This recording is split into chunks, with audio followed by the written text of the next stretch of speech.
Hello, friends. I hope you all are doing well in this COVID pandemic. As we have previously seen by in the lecture that normal anatomy of the blood vessel. Now we will see some pathological aspect of the blood vessels. That is vascular diseases. Normal blood vessels contain three layers, as we have previously seen. That is intima, media, adventitia.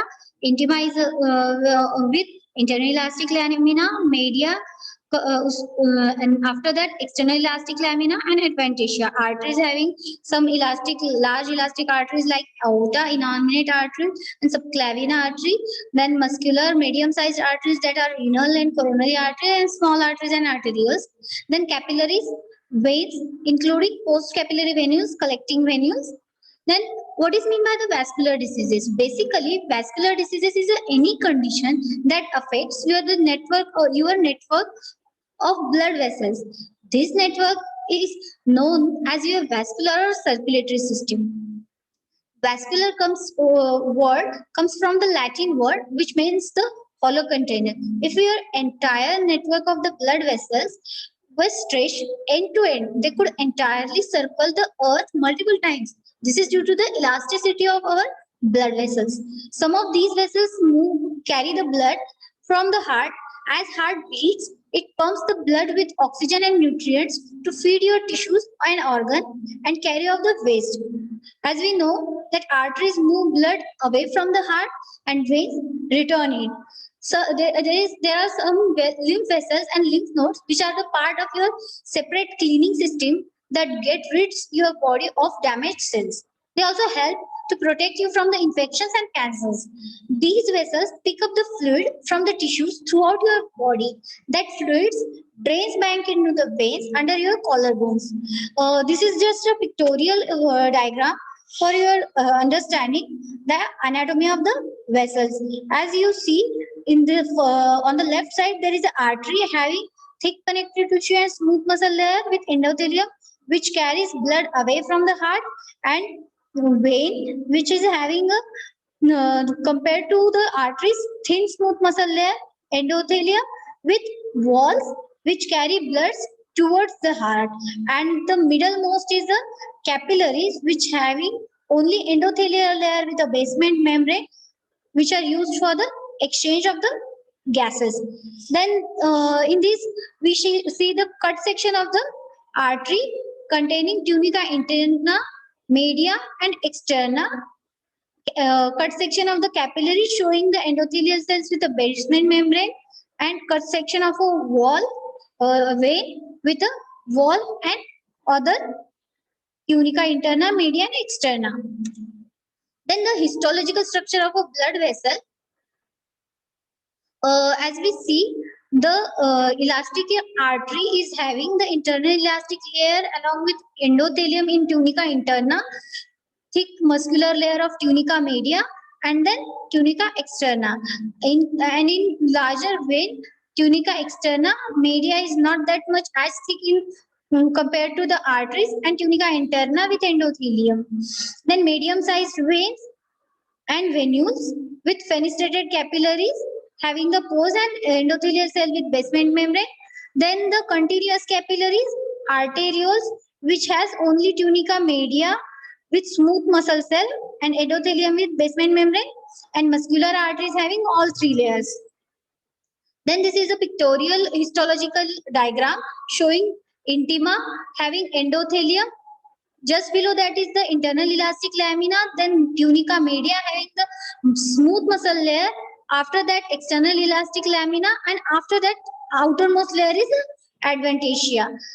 On the in the B figure, we can see the this is the thick muscular walled artery and the collapsed lumen of the vein. And this is also the same histological diagram with on the right side there is a venous wall, and on the left side there is a arterial wall with thick smooth muscle wall. Then vascular organization and then lymphatics. Now we will see the pathology. What are the pathological diseases which present as a vascular diseases.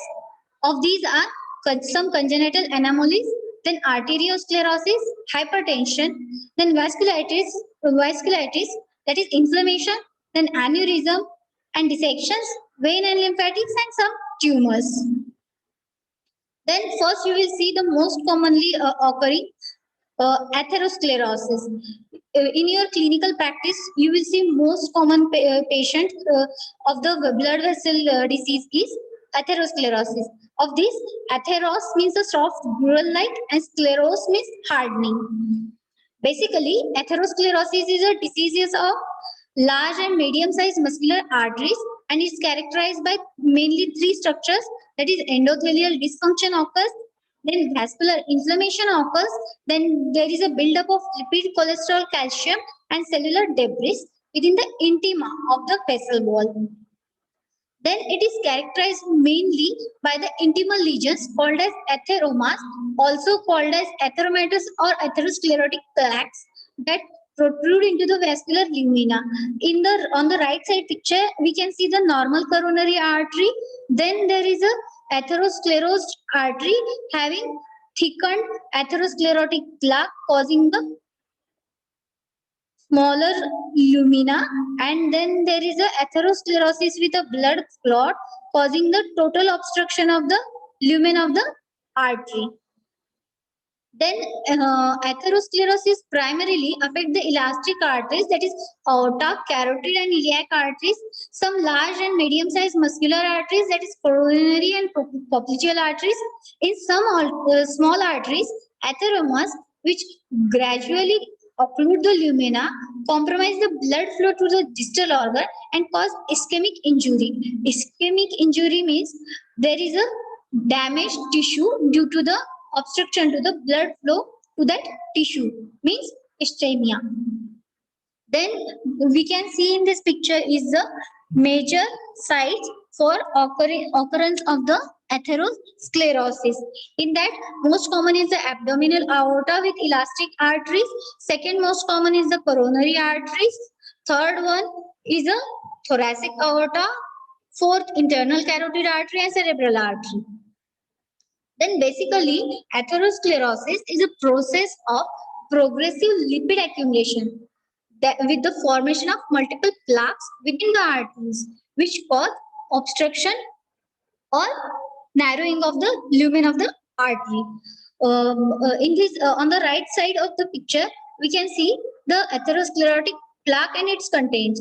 Basically, it has lipids, inflammatory cells, smooth muscle cells, connective tissue, thrombi, and calcium deposits. Then an atheromatous plaque consists of a raised lesion. When we see grossly the lumen, raised lesion with a soft yellow grumous core of a lipid, mainly of cholesterol and cholesterol esters, which is covered by a firm white fibrous cap. Besides obstructing the blood flow, atherosclerotic plaques weaken the underlying media of the blood vessel and can themselves rupture, causing the acute thrombosis. As we can see, this is the normal blood flow of the blood flow in the normal artery.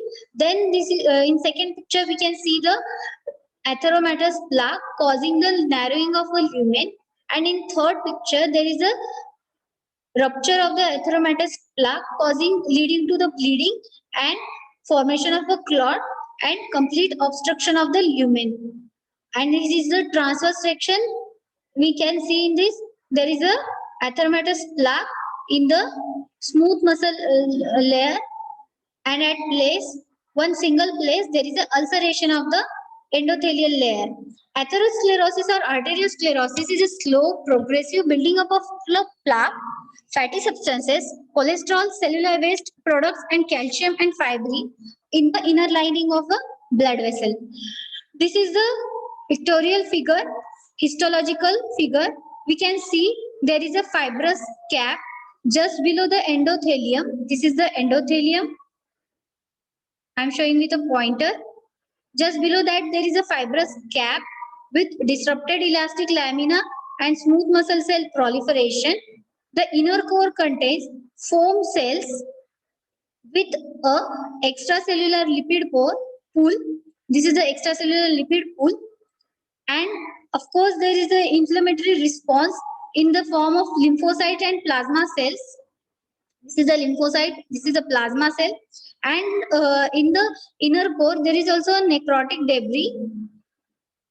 And the thinning of the tunica media, and just below the tunica media, there is a adventitia. Atherosclerotic plaque on gross examination is size of approximately 0.3 to 1.5 centimeter, which impinge on the lumen of the artery. It is white to yellowish white, red brown color if thrombosis is superimposed over the surface of ulcerated plaque. It occurs in the form of patchy lesion. On cut section, it is an eccentric, that is on the one side. There are many etiological factors which causes atherosclerosis.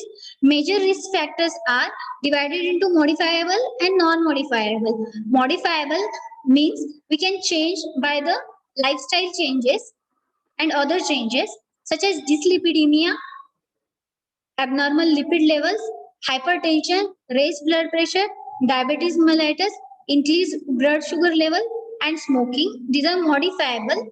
And constitutional non-modifiable factors are age, sex, genetic factors, familial and racial factors. These factors we cannot change, but the above modifiable factor we can change.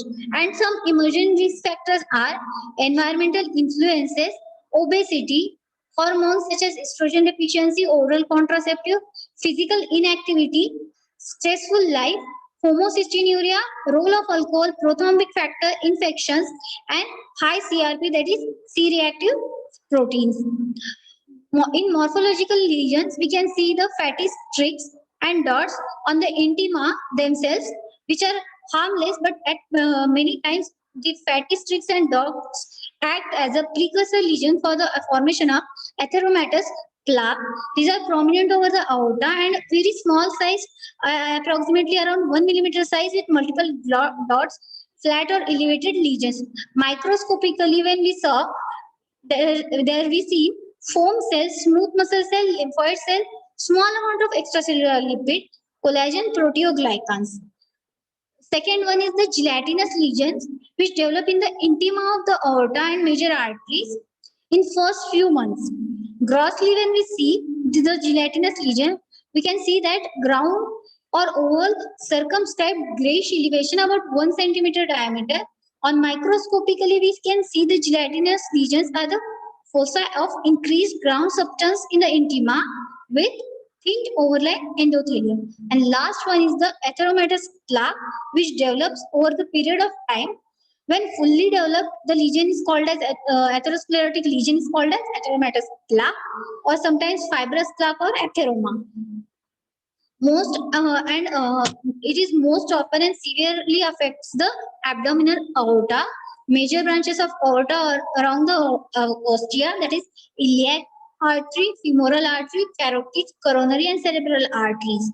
Grossly, there are 1 to 2 centimeter lesions which are raised on the surface, white to yellowish white.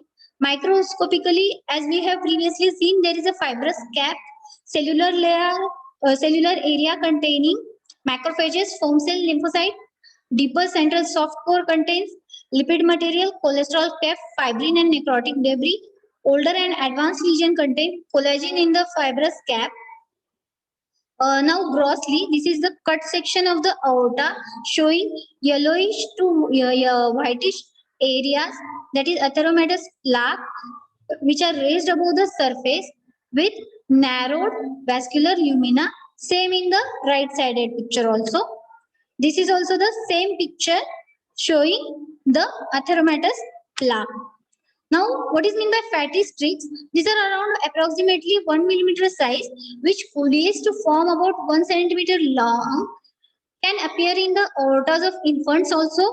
These are present virtually in all children which are less than 10 years of age. In this picture, we can see as I have maximized the size, we can see the fatty streaks. And this is the histological image. This is also the gross picture showing fatty streaks. as a small multiple dots of 1 millimeter size which form an elongated bead streaks. Now this is the cut section of the vessel which is showing atherosclerotic plaque just below the endothelium. This is the histological image of an artery which shows the atheromatous plaque with a fibrinous cap and narrowing of the lumen. This is the lumen. This is also the atherosclerotic artery, but it having the calcification in the media, tunica media. This type of calcification is known as Monkenberg calcification. And in the last right side corner picture shows the arteriole with a sclerosis in the tunica media layer. Now we will see the evolution of lesions in the case of atherosclerosis. In early lesion, what occurs? There are only few foam cells just below the endothelium and proliferating smooth muscle cells, which is known as early lesion.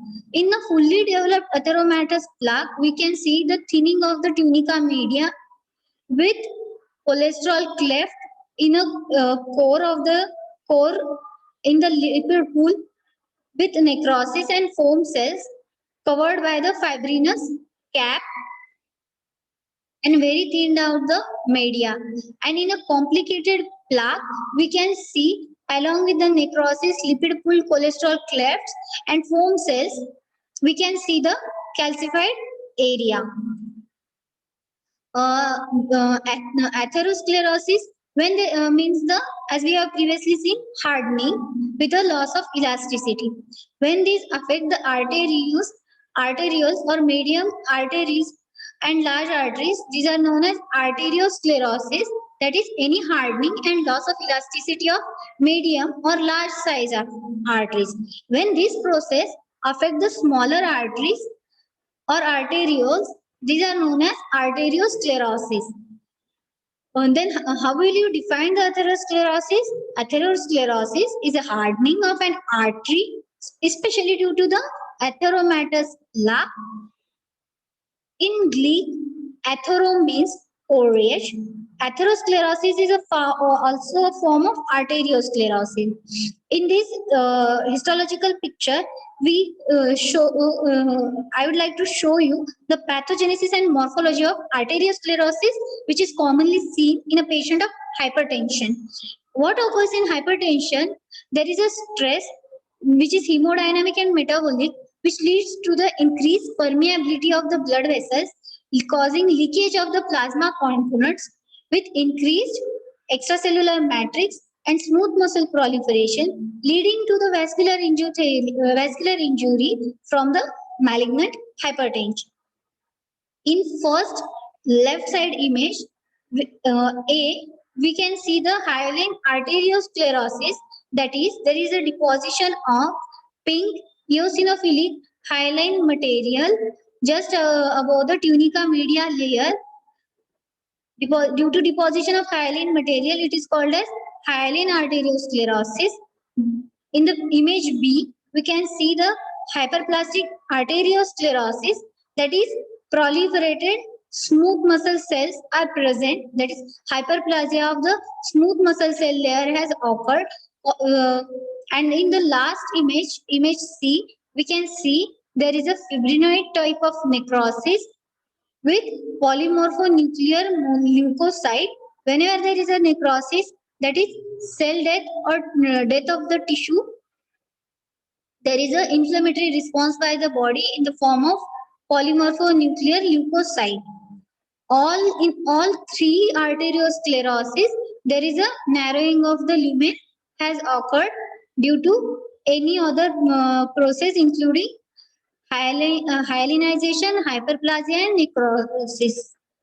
Then how the progression of atherosclerosis occurs? First stage is preclinical phase, which occurs in young age, and second one is the clinical phase, occurring in the middle age to elderly. What occurs in younger patients? Normal artery start forming fatty streak leading to the fibrofatty plaque which leads to advanced or vulnerable plaque, which leads to the sometimes mural thrombosis, embolization, and wall weakening, leading to aneurysm and rupture of the wall.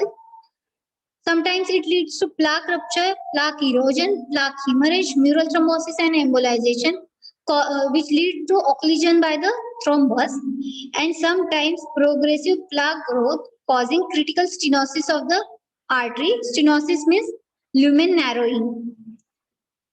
Then, as we can see, atherosclerosis also takes a toll through other consequences of acutely or chronically diminished arterial perfusion, such as mesenteric occlusion, sudden cardiac death due to the occlusion of the arteries supplying to the heart itself, then chronic ischemic heart disease and ischemic encephalopathy. The word encephalopathy means which is used for the brain. When the atherosclerosis hampers the blood flow to the heart, it leads to myocardial infarction. And in cases of when it hampers blood vessels to the blood flow to the brain, it causes infarction or death of the tissue, resulting in the stroke. Then next is the what is mean by stroke? Stroke is a sudden death of the brain cells due to the lack of oxygen caused by the blockage of the blood flow or rupture of an artery to the brain. This occurs in case of atherosclerosis also. And what is mean by the infarction? Infarction means a small localized area of a dead tissue resulting from the failure of a blood supply, means ischemia. Then clinically, how the atherosclerosis presents? It presents in the form of myocardial infarction, that is mean by heart attack, when there is a ischemia to the heart, ischemia to the heart occurs. Ischemia means disruption of the blood flow leading to the infarction or death of the tissue. Stroke, when ischemia to the brain occurs. Hypertension and gangrene. In this image, we can see major forms of atherosclerotic disease. In aorta, there is an aneurysm or thromboembolism. In case of heart, myocardial infarction and ischemic heart disease. In case of brain, there is an infarct, chronic ischemia. In case of small intestine, when this occurs, there is a ischemic small bowel disease or infarction, which leads to the gangrenous bowel. And in lower extremity, there is a gangrene, occurrence of the gangrene due to the loss of blood supply.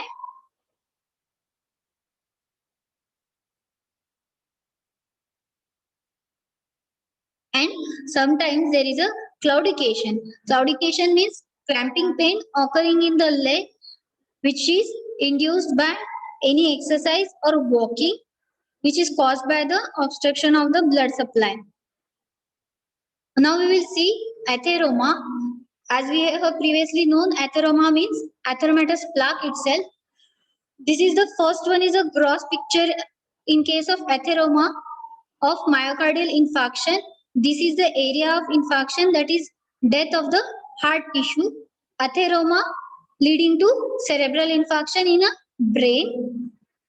Then atheroma, which leads to the intestinal wall infarction, ischemic bowel disease leading to the gangrene of a bowel. Then sometimes it leads to the abdominal aortic aneurysm, means dilatation of the wall of the blood vessel, and peripheral vascular diseases. How the patient presents to you, or the complaints which will bring patient to the hospital in case of atherosclerosis. In 70% of the cases, when there is a narrowing of artery is less than 70%, these patients are asymptomatic, and up till now the patient does not have any symptom, but symptom occurs depending upon the location of the atherosclerotic plaque. In case of coronary arteries, patient come with a angina pectoris, that mean by chest pain and sometimes heart attack. In case of carotid arteries, brain stroke, also known as cerebrovascular accident, and in normal language we can know it is known as paralysis, that is hampering of the blood supply to the brain leading to infarction of the brain tissue.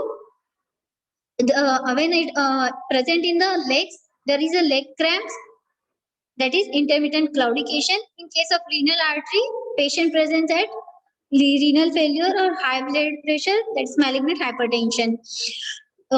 In most of the cases, symptoms occur due to deprivation of the tissue to the blood supply. First symptom in any case may be the pain or cramps. Typically, these symptoms develop gradually as the atheroma slowly narrows and arteries. Most common symptoms in case of atherosclerosis are the chest pain, and that is angina, pain in the leg or arm or anywhere else where the artery is blocked, shortness of the breath, fatigue, confusion if the blockage affects the circulation of the brain, and muscle weakness in the legs from the lack of circulation to the muscles of the lower leg. And this symptom does not show until the blockage of the artery occurs.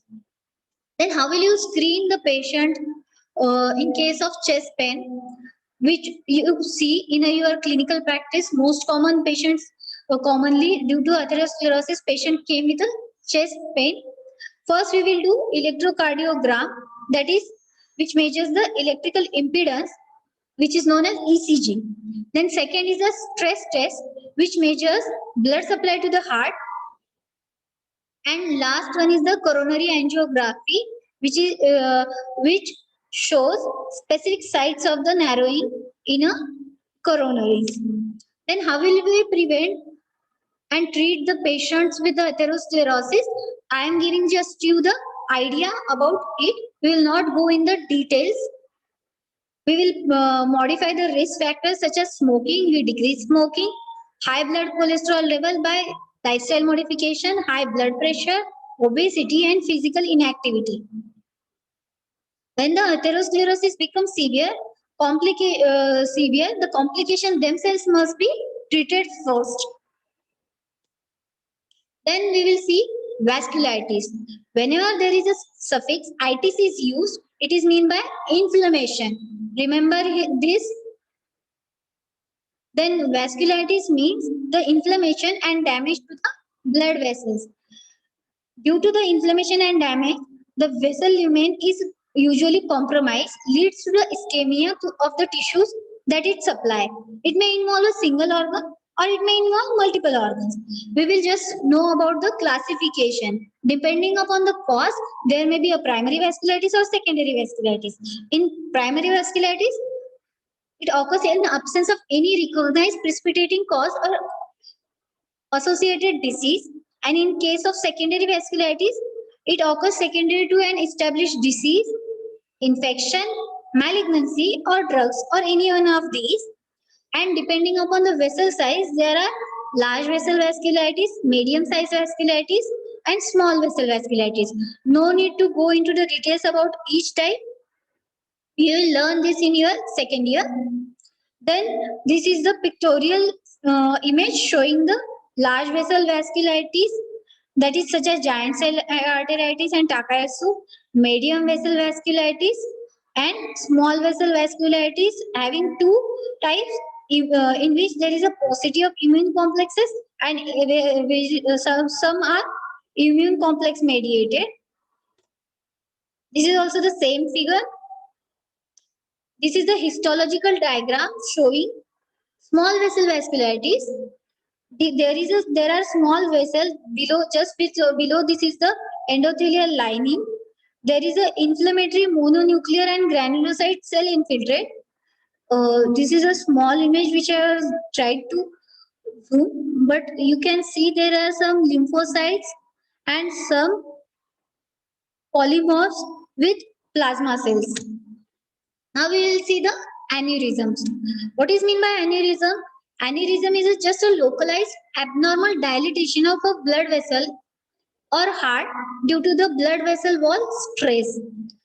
The weak spot on the blood vessel which causes an outward bulging, likely a bubble or a balloon. It may be congenital or acquired, or nidus for the thrombosis, and it is a nidus for the thrombosis and embolization. When there is an increase in size of this, which leads to the risk of rupture and uncontrolled bleeding. It arises most commonly in a heart, leading to myocardial infarction. This is the pictorial figure in which we can see the normal lumen, but at one place there is a balloon-like dilatation due to the vessel wall stress, which leads to weakening of the vessel wall and outpouching of the vessel wall, causing abnormal dilatation, that is aneurysm. Then the classification, depending upon the composition of the wall, there are true aneurysm and false aneurysm. In true aneurysm, what occurs? There is a it involves all three layers of the blood vessel wall, that is intima, media, and adventitia, and causes bulging. And in false aneurysm, it involves only single or double layer, two layers of the blood vessel wall, that is media and adventitia, with intact tunica intima. Depending upon the shape, there may be saccular type of the aneurysm, in which there is a large spherical outpouching, fusiform aneurysm having a spindle-shaped dilatation, cylindrical with a continuous parallel dilatation, serpentine or varicose-like having tortuous dilatation, and racemose or sarcoid having a mass of intercommunicating small arteries. Then most commonly it occurs in the aorta. Then the types of aortic aneurysms are aortic root aneurysm that arises when the aorta exits from the heart at A. Then thoracic aortic aneurysm occurs at the thoracic aorta, and abdominal aortic aneurysm occurs at the abdominal aorta. This is a clinical image showing sarcoid aneurysm in a right occipital region and posterior auricular region in 19-year-old male patient. Sarcoid aneurysm means there is a mass of intercommunicating small arterioles. And other types of aneurysms are brain aneurysm, that is in brain there is a Berry's aneurysm and some peripheral aneurysm. Now pathologically what happens? Why aneurysm occurs? It occurs when a structure or function of the connective tissue which is present in the vessel wall is compromised, which leads to poor intrinsic quality of the vascular wall connective tissue, leading to the imbalance in the vascular wall collagen degradation and synthesis, which is caused by inflammation and associated proteases, leads to weakening of a vascular wall, mainly due to loss of smooth muscle cell or synthesis of non-collagenous or non-elastic extracellular matrix. Now we'll just outlook for the how we will manage there is surgically aneurysm. Basically, aneurysm is a dilatation, so we can do the clipping or wrapping or coiling of the aneurysm, or we can use the endovascular graft procedure as shown in this picture. There is a stent graft released from a catheter which is inside the aorta, which is slowly, the catheter is slowly pulled back, which leads to the positioning of the endovascular stent graft in place. Mostly the catheter is introduced in the leg artery, then sometimes another catheter is needed for other side artery when we are using it at the bifurcation. Then we will see next is the dissecting aneurysm of aorta or aortic dissection. What is mean by this is that there is a dissecting hematoma, that is mean collection of the blood in which the blood enters the separated or dissected wall of a vessel and spreads for varying distance longitudinally. Most common site for dissecting aneurysm is the aorta, and acute catastrophic aortic disease. This occurs most commonly in a man with mean age of 50 to 70 years. Sometimes in pregnancy in women, dissecting aneurysms can occur. This is just a pictorial classification. We can see, no need to go into the details. We can see type 1, which originates in the ascending aorta and progresses at least to the aortic arch and often beyond distally. In type 2, it originates in and is confined to the ascending aorta only. And in type 3, it originates in the descending aorta, extends distally down, and rarely sometimes retrograde into the aortic arch and ascending aorta. Then next is the varicose vein, which is a vascular disease affecting mainly veins of the lower extremities. This is the normal vein. We can see the competent walls which prevent the retrograde blood reflux. And in varicose vein, what happens? The wall of the veins lost its patency, leading to the reflux of the blood flow towards the lower extremity, leading to dilatation. As we can see in these pictures, these are the varicose veins. Exactly what happens?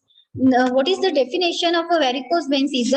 Varicose veins are defined as dilated, usually tortuous subcutaneous veins, 3 millimeter in diameter, measured in the upright position with a demonstrable reflux.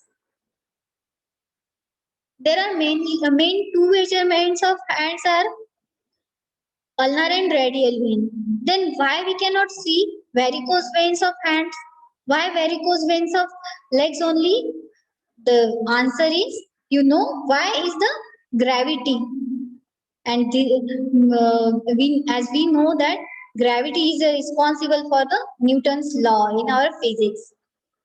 To overcome the effect of the gravity, lower limb has some special mechanism which is a pressure gradients. These are the factors responsible for the normal venous return, which includes vena competence, negative intrathoracic pressure, peripheral pump by the calf muscle, thigh muscle and foot muscles, unidirectional non-refluxing walls, and sympathetic activity and viscer turbo.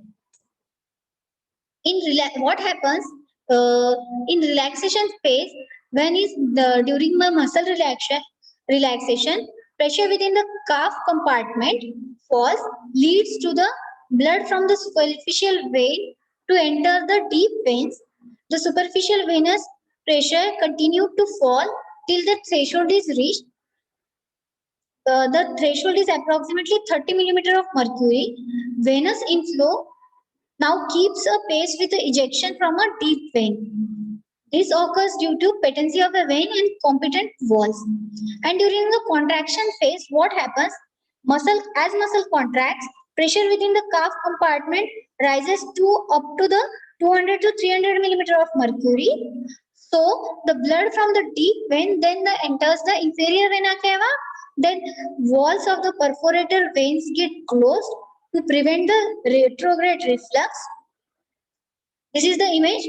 As we can see, in relaxation phase, there is a draining of a superficial vein into the deep vein, and in case of contraction, there is a draining of the deep vein into the IVC. Then, in short, what happens when there are the changes in the vein wall, which leads to overstretching of the veins, which leads to increased size of the veins, but wall leaflet cannot expand to the extent of the veins. So there is a secondary valvular incompetence, which results backflow of the blood, as we can see in this picture, or back reflux of the blood flow, resulting in the pooling and further dilatation of veins, which leads to dilated tortuous veins known as varicose veins. Then we will just look about the conservative management, clinical conservative management. We will tell patient about the avoiding prolonged standing, We can give him a crepe bandaging or elastic stocking from toe to thigh, which causes decreased edema, venous volume, and reflux, and increases the venous return. Then limb elevation and sclerotherapy, in which a chemical is injected into the vein, which causes irritation, leading to localized phlebitis and fibrosis, obliterating the lumen of a vein under ultrasound guidance. Then which type of chemical can be injected are hypertonic sodium chloride solution, sodium morate, ethanolamide oleate, and polidocanol. This is the sonography guided or ultrasound guided procedure. Or surgically, we can manage by high-end ligation and stripping. In this, ligation of entire vein is done and dissection and removal of its tributaries is done. Now we will see another most common entity is the peripheral vascular disease, acute and chronic limb ischemia. Peripheral vascular disease of is a disease of peripheral blood vessel which is characterized by narrowing and hardening of the arteries that supplies the leg and feet. There is a decreased blood flow results in nerve and tissue damage of the lower extremity. This is the clinical image showing the peripheral vascular disease. The most common etiological agent is the atherosclerosis. Other risk factors are smoking, diabetes, hyperlipidemia, coronary artery disease, renal diseases. It is most common disorder in men over the age of 50 years. Patients come to you with a severe leg cramp pain. Peripheral vascular disease is an occlusive disease of arteries of lower extremities, as we know, which is a most common causes are atherothrombosis. We can see this in the images. It has both acute and chronic phases. Actually, arterial narrowing leads to the decreased blood flow and pain. This pain results from the imbalance between the supply and demand of the blood flow that fails to satisfy the ongoing metabolic requirement. Patient, there are 4 stages of the symptoms. First one is asymptomatic. Second one is the claudication, means cramp leg pain. Third one is a pain-free claudication after walking more than 200 meters. Second B is pain-free claudication after walking less than 200 meters. Third one is a pain at the rest, and last one is a necrosis or gangrene. Depending upon the site at which the artery is blocked, the claudication or cramp pain, leg pain occurs. In 60% of cases, upper two-thirds of calf claudication occurs due to the blockage of superficial femoral artery. Thigh claudication occurs due to the common femoral artery blockage, and lower one-third of calf claudication occurs when there is a blockage in the popliteal or anterior tibial artery, and foot claudication if posterior tibial or peroneal artery blockage. Now we will see the next vascular disorder, that is a collagen vascular disorder, in which there is a collagen deposition in the vascular wall. We will just look out about the names. Most common is the rheumatoid arthritis, then reactive arthritis, giant cell, SLE, and other names. Then about the tumors. As you know, there are benign tumors and malignant tumors and some tumor-like conditions of the blood vessels. In benign tumors, most common is the hemangiomas. They may be capillary and cavernous and some other types of hemangioma. Then second was the epithelioid hemangioma, papillary endothelial hyperplasia, which is also a hemangioma, glomangioma or glomus tumors, telangiectasias, lymphangioma, and some tumor-like benign conditions like pyogenic granuloma. Now we'll see the malignant tumors of the blood vessels, which includes hemangioendothelioma, angiosarcoma, hemangiopericytoma, Kaposi's sarcoma, lymphangiosarcoma. Just for your remember, you will going to learn this in your next year, that is next year in pathology subject. When there is a suffix oma is used, most of the time it is used for benign conditions, and when there is a use suffix carcinoma or sarcoma, the tumor is malignant, except some few tumors like hemangioendothelioma. There is a suffix oma, but this is the malignant tumor. Hemangiopericytoma, but this is also a malignant tumor.